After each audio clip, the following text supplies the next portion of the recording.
Premier ministre, la parole est à Monsieur Molac. Merci Monsieur le Président. Ma question s'adresse au ministre de l'Agriculture. J'y associe mes collègues Alain, Potier, Bonneton et Daniel. Le contrôle de la terre et de ses capacités nourricières a toujours été au cœur de notre histoire. Sans remonter à l'Ancien Régime, les lois de Tanguy-Prigent de 1946 sur le statut du fermage ont amplement participé à la mutation de l'agriculture, faisant passer celle-ci d'une agriculture de subsistance à une agriculture d'abondance permettant de nourrir largement la population. Or, nous voyons des vents mauvais se lever sur le foncier agricole. Des projets comme la ferme des 1000 vaches ont ainsi pu voir le jour.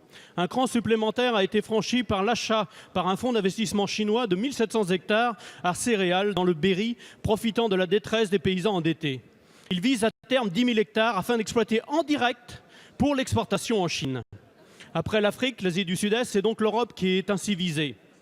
Notons que ces sociétés contournent les procédures de contrôle du foncier agricole dont le but est une répartition équitable des terres pour l'installation des jeunes et la préservation des exploitations familiales.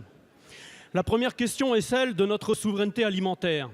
La stratégie globale de la Chine vise non seulement à acheter et transformer des produits agroalimentaires bretons ou français, mais à maîtriser directement les moyens de production et la matière première, la terre. La deuxième question est celle de la préservation de notre patrimoine national, qu'est la propriété du sol. L'enjeu est de taille pour notre type d'agriculture familiale, ancrée dans son territoire et élaborant des produits de qualité. Cette spéculation foncière ne peut qu'être néfaste pour la compétitivité de nos exploitations agricoles, qui risquent d'être les premières victimes de telles pratiques. Monsieur le ministre, n'est-il pas temps de revoir notre législation pour éviter que des montages sociétaires complexes ne puissent permettre le rachat sans contrôle des terres agricoles de notre pays? Je vous remercie. Merci. La parole est à Monsieur Stéphane Le Foll, ministre de l'Agriculture, de l'Agroalimentaire et de la Forêt.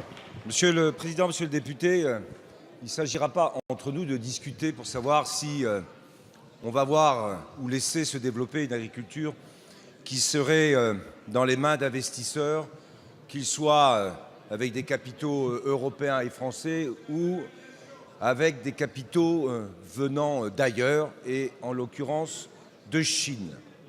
Sur cette question, je voudrais vous rappeler, monsieur le député, que nous avons voté une loi, elle s'appelle la loi d'avenir, que dans cette loi, nous avons renforcé les critères et surtout les capacités des SAFER à pouvoir agir pour préempter.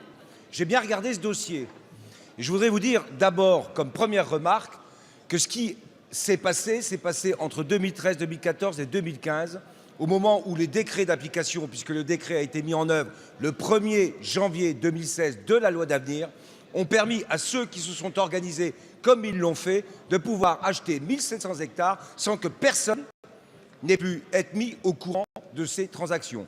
Et je dis personne puisque j'ai déjeuné hier avec le président de la PCA, Guy Vasseur, qui est lui-même de cette région et de ce département et qui lui-même, président de la PCA, n'était pas au courant de ces transactions. Donc à partir de là, maintenant, avec notre décret, nous avons des moyens supplémentaires. Deuxièmement, nous avons renforcé le contrôle des structures.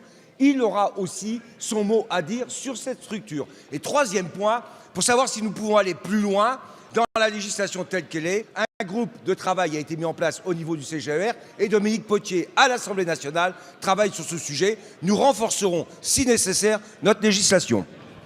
Merci, monsieur le